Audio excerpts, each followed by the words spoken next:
Wir bitten nun alle Fluggäste des Condor-Fluges. In 2022, Condor announced one of the boldest rebrands in recent aviation history, giving the boot to the grey and yellow identity it was given by Thomas Cook before the British holiday conglomerate went bankrupt in 2019.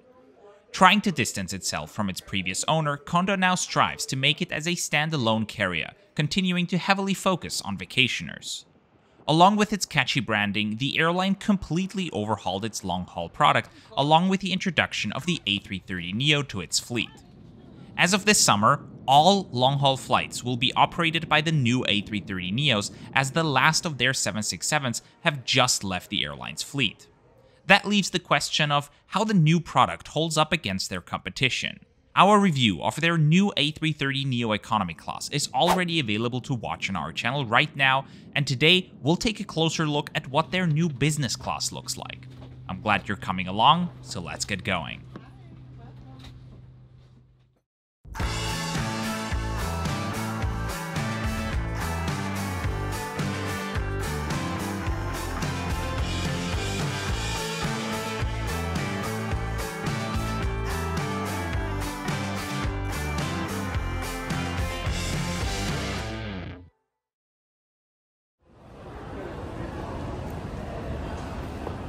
Aviation geeks and frequent flyers, welcome to this new Simple Aviation flight review. I want to start by informing you that the ticket for today's journey was provided to us for free by Condor, and we have received free tickets in the past from Condor as well as from airlines like Lufthansa. So for those who know us, getting free tickets doesn't mean I'll just say nice things about an airline. To ensure they don't influence what we say in the final videos, we do not show the video to them before they're published, and we also want to try average seats and give the cheapest seat on their plane a try as well to see if what's most relevant to the majority of people is also worth it.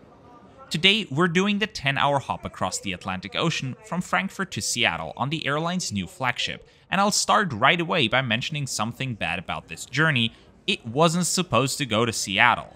And the problem can be summarized as an insufficiently close partnership with Alaska Airlines. So, I originally planned to fly to Los Angeles, but Condor only operates this route during summer season, as in winter the airline flies their wide-body aircraft mainly to warm water destinations in the Caribbean and in the Indian Ocean. Having done this trip in November, Condor decided to end their Los Angeles flights for the season by the end of October instead of their original plan to end them by November, meaning my flight was cancelled some weeks out and I was rebooked via Seattle with a connecting flight on Alaska Airlines. That itself I don't think is bad. After all, schedule changes can happen on any airline, and timing-wise the new itinerary was good.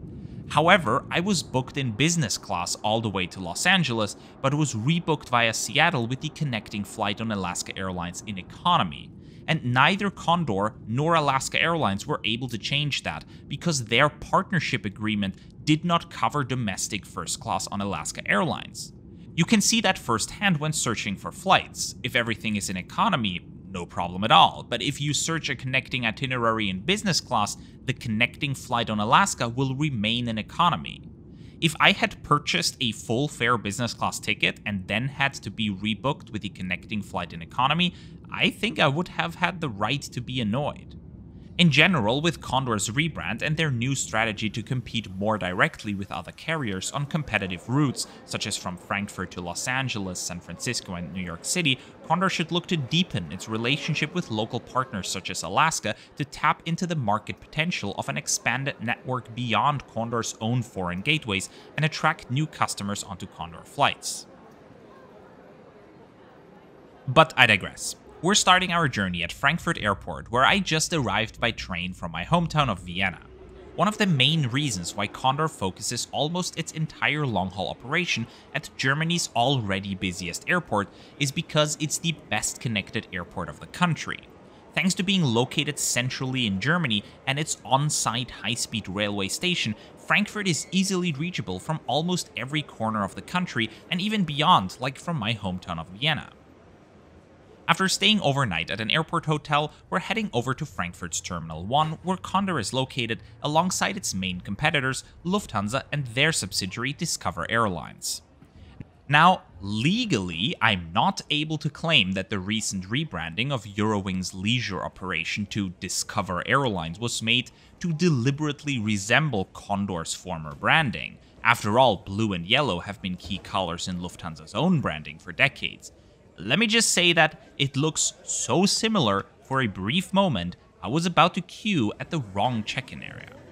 Condor's section is all the way at the end of the departure hall, where they operate separate check-in counters for economy, premium economy, and business class passengers. Condor has become really good at generating ancillary revenue, in other words, sell you stuff along the way. What they're trying to upsell you here are what Condor calls their prime seats. There has been a recent trend where business class seat manufacturers started to further push the frontmost business class seats into the bulkhead, making it bigger than the others. But instead of calling it a first class seat, airlines market those as better business class seats to upgrade to. The best known recent example for this you'll find aboard JetBlue's Airbus A321neo LR, where the frontmost Mint seats are called Mint Studio and offer loads of extra space based on the Vantage Solo platform of British seatmaker Thomson Aero Seating. An A330neo specific example are the two center retreat suites aboard Virgin Atlantic's new A330neo, also based on the Thomson Vantage platform. Condor's concept involves the Sky Lounge core seats by French manufacturer Safran and includes 4 of those extra large ones at the very front of the cabin. In addition to the extra space, the seat comes with an even bigger entertainment screen, complimentary pajamas, a private snack basket, and an enhanced amenity kit. All that is available starting at €199 extra, which compared to the overall price of flying business class isn't even too bad. This is a smart way to generate extra revenue from space that would have otherwise gone unused, and it makes sense for Condor to try to fill up those seats, be it via email reminders for upgrades or signage at the airport. After a quick and easy check-in procedure and the priority security line, it was off to the lounge. Condor does not operate its own lounges, so business class customers get to use the Lufthansa lounges for free. Lufthansa's business class lounges are very German. They have a rather businessy, elegant atmosphere to them. Wearing anything but a suit jacket in here makes you feel a bit out of place. But Lufthansa's lounges are always very good, kept spotlessly clean with ever-changing selections of hot and cold dishes, a good variety of alcohol, except maybe the beer. In the grand scheme of German beer, Beck's is probably something like the lowest common denominator. Most Germans don't have a problem with it, but in a country with over 1,000 different breweries, Beck's isn't the go-to beer brand for, like, anyone. And Lufthansa even tries to break its business casual atmosphere with a children's play corner, even going as far as to offer Nintendo Switches. Kinda cool, not gonna lie. I would appreciate some of those Switches in the grown-up areas of the lounge as well, though.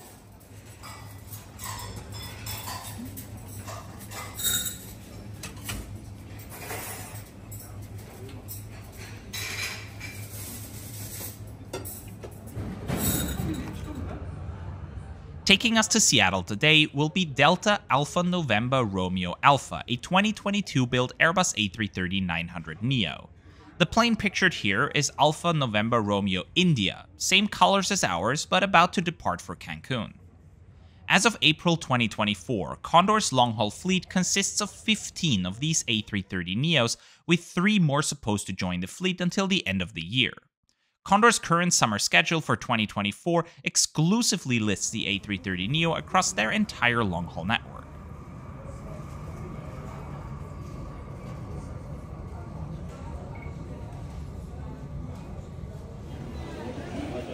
So, sir, you can also join us once mode is activated, yeah?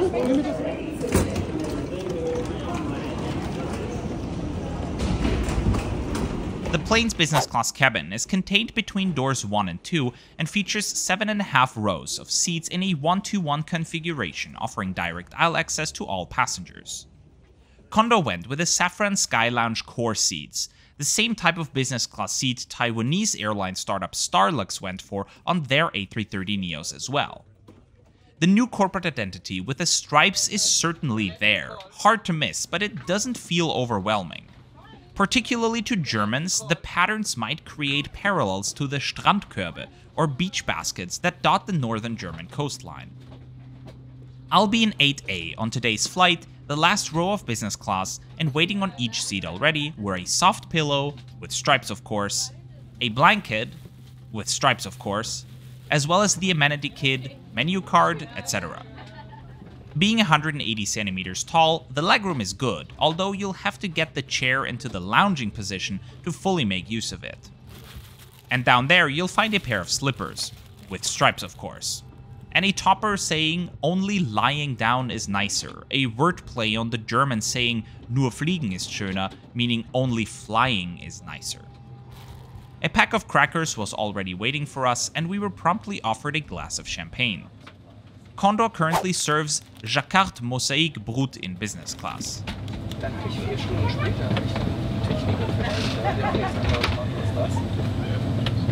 Hello, cabin crew. Welcome on board our flight to Seattle. Last reservation will finish soon. Now close the doors, start the engines, and taxi to the departure runway. After we have reached our cruise altitude, Mr. Odo's contact us. As the jet bridge is retracting, it's time to settle in for departure. Like most new business class seats these days, the Safran Sky Lounge core seats come with shoulder straps, which is a recent trend following some regulatory changes that made them necessary for bigger seats like in business and first class, as the distance between you and the back of the seat in front of you is so big that in the event of a rapid deceleration, the danger of injury would be too big.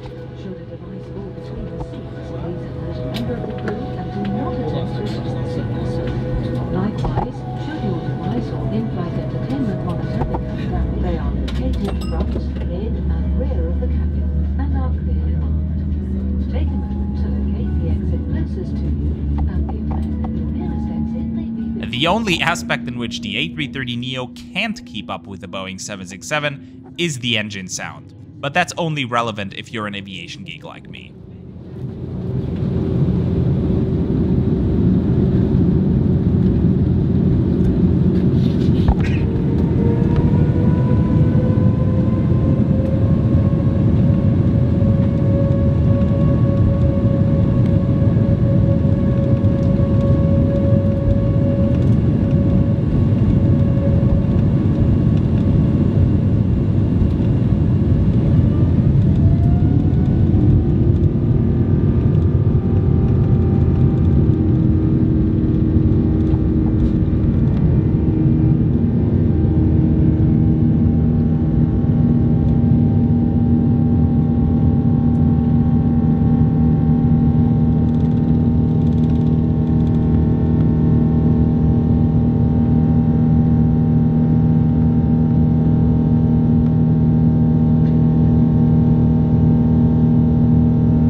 Right after takeoff, the crew started handing out hot towels.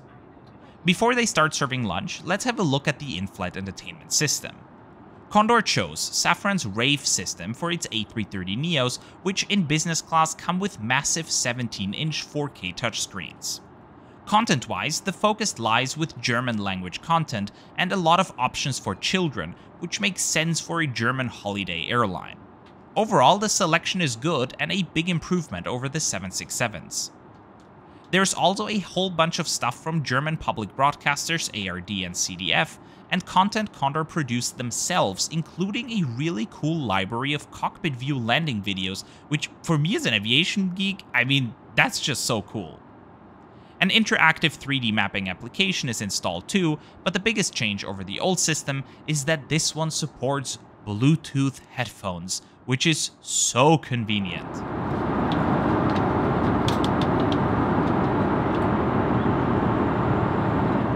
Lunch service kicks off with some warm nuts alongside a beverage of your choice, where I went with Condor's own beer variety, the Ferienlager or Holiday Lager, with stripes of course.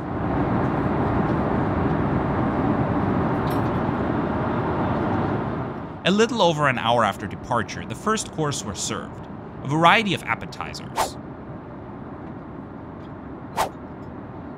Here we have some roast beef with a herb mayonnaise and porcini mushroom tiramisu. This is Norwegian ikarimi salmon pickled with blueberries alongside a couscous salad, some bell pepper cream cheese dip, and some bread fresh from the oven. including some tasty garlic bread, as well as a garden salad and some dressing.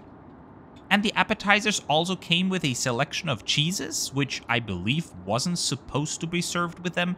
Cheese plates usually come after the main course, and they're also listed in the menu there as opposed to alongside the appetizers. We even got the little plastic airplane salt and pepper shaker. At least one little detail stayed the same after all these years. Overall, a truly terrific appetizer selection with some very inventive and tasty elements, such as the blueberry pickled salmon and the mushroom tiramisu. For the main course, 3 choices were offered, which can be described as beef, fish, or a vegetarian pasta. I went with the first option, some braised beef with parmesan potatoes, vegetables, and truffle jus.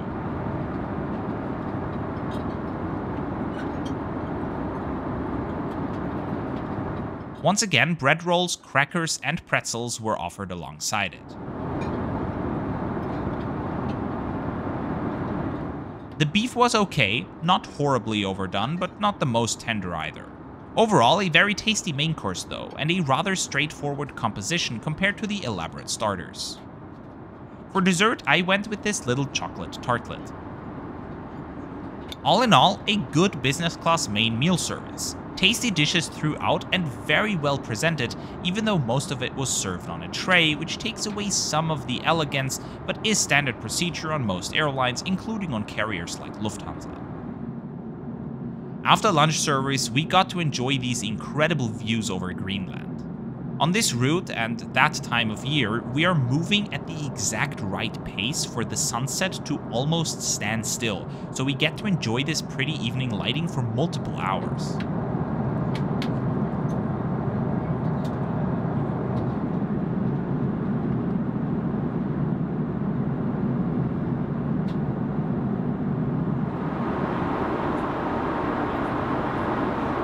Now let's dive a bit into what the seat has to offer. Next to you, there is a small flat surface, big enough for a beverage, your phone, or a book, with a larger storage area up above. Down here are the controls for the seat itself, and up here a remote control for the in-flight entertainment system.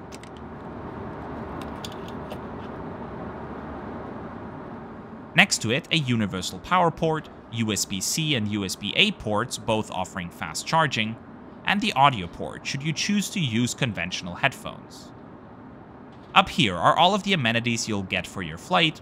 First, this cute travel organizer, which doesn't seem to serve a specific purpose on the flight itself, but rather is just a nice souvenir, a half-liter bottle of water, the Amenity Kit, and the menu card.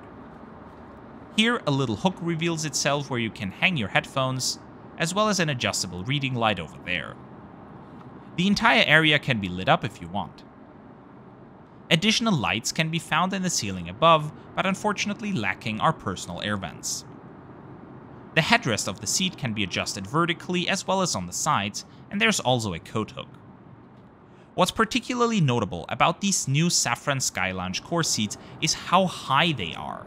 This feeling is magnified by my impression that the seat is also a bit lower down than others. Being 180 centimeters tall, my eye line meets the screen at the upper half, meaning I cannot see over the seat at all if I don't get up. And even looking to the side, despite the lack of doors, I cannot make eye contact with any other passenger, making this seat feel very private, yet open at the same time. I really like that. This is what the seat looks like as a bed.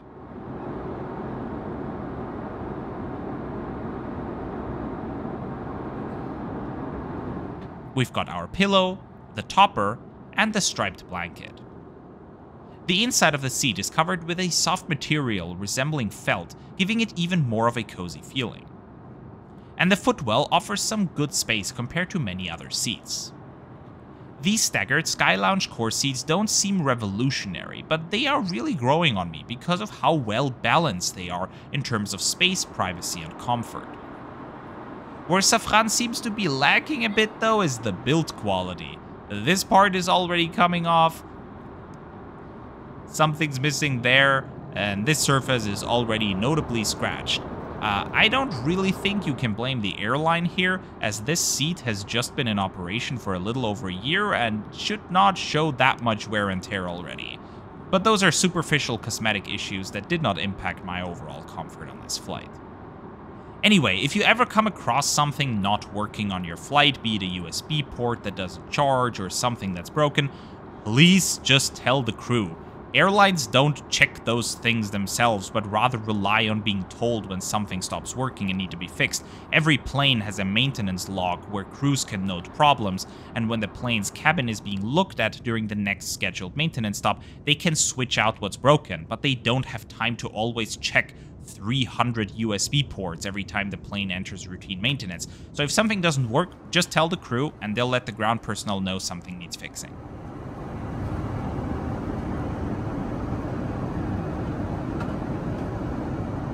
Now I've asked for an espresso, as I don't fly business class often enough to want to sleep through the experience.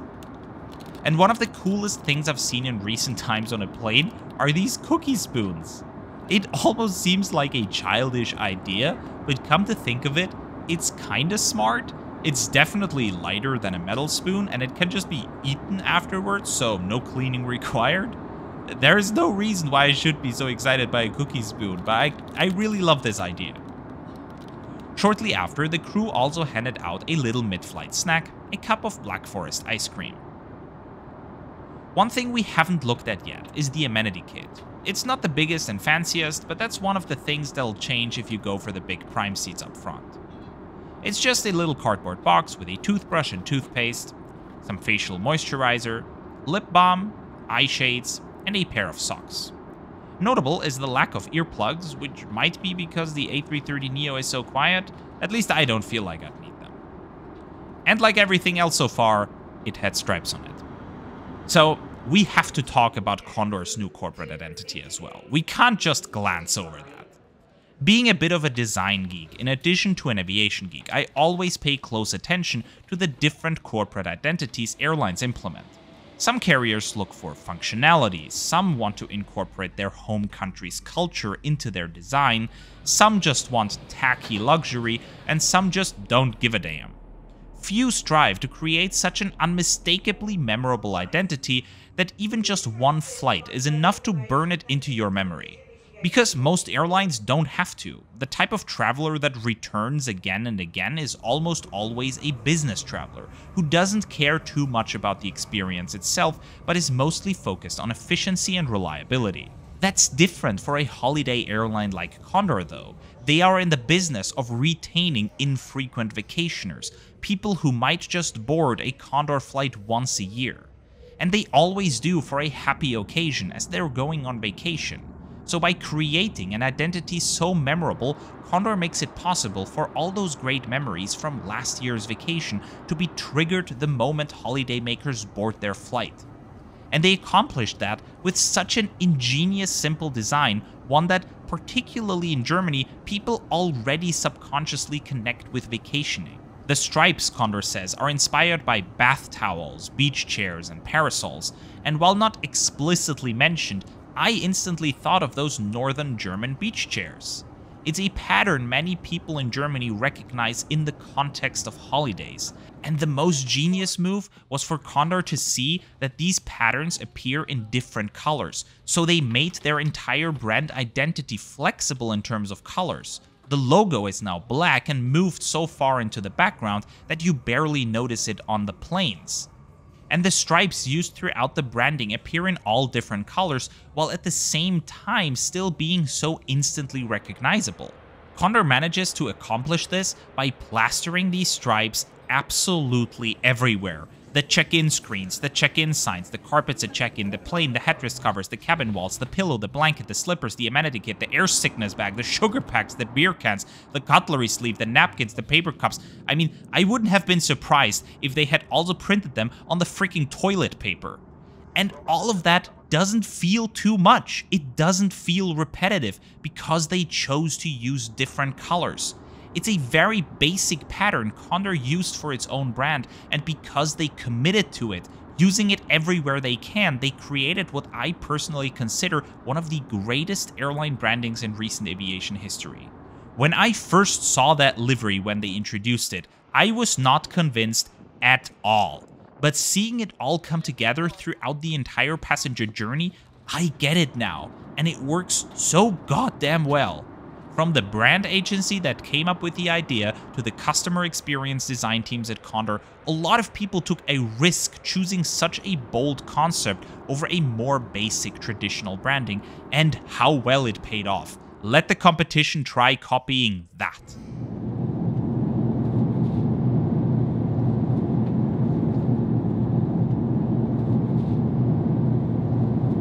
Before landing, one more meal service was offered. This time, only one option was presented, with a mild Thai chicken curry at the center, surrounded by another garden salad with dressing, some more warm bread rolls, and for dessert, some cheesecake.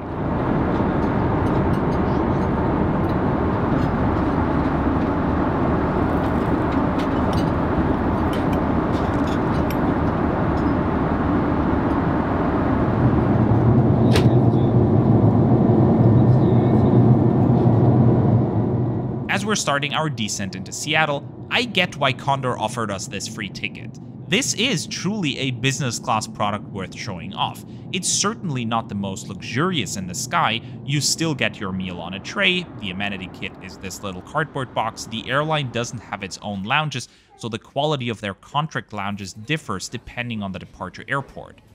But especially considering they don't charge as obscene prices as some larger network carriers, Condor put together a truly stunning onboard experience. The Safran Sky Lounge core seats are a lot better than I anticipated, particularly in terms of privacy.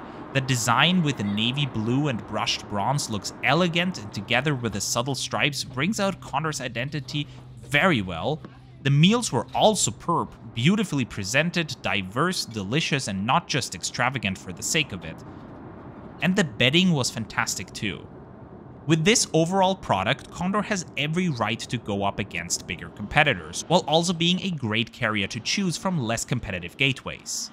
Their network is vastly different in summer and winter, as they cater mainly to German tourists, but don't be afraid of sitting next to Hannelore and Dieter on your next trip to Europe. This summer, they have a very impressive schedule to North America, flying to more mainstream destinations such as Toronto, New York JFK, Boston, Miami, Seattle, Vancouver, San Francisco, and Los Angeles, but also covering those smaller gateways where fewer options to Europe exist, including Halifax, Calgary, Edmonton, Anchorage, Portland, Minneapolis, Las Vegas, Phoenix, San Antonio, and Baltimore, in addition to plenty of sunny destinations in the Caribbean, Africa, the Indian Ocean, and soon also Thailand. I was looking for a way to phrase my final conclusion when I stumbled across the written review by Johnny Clark from the Design Air, who couldn't have phrased it any better, and I quote, "The truth is that the hard product has elevated Condor to new heights, and while the actual seats are replicable by other carriers, the design touches and the brave embrace of stripes as a brand image isn't. There will now be something iconic about Condor, not just on the outside, but on the inside too."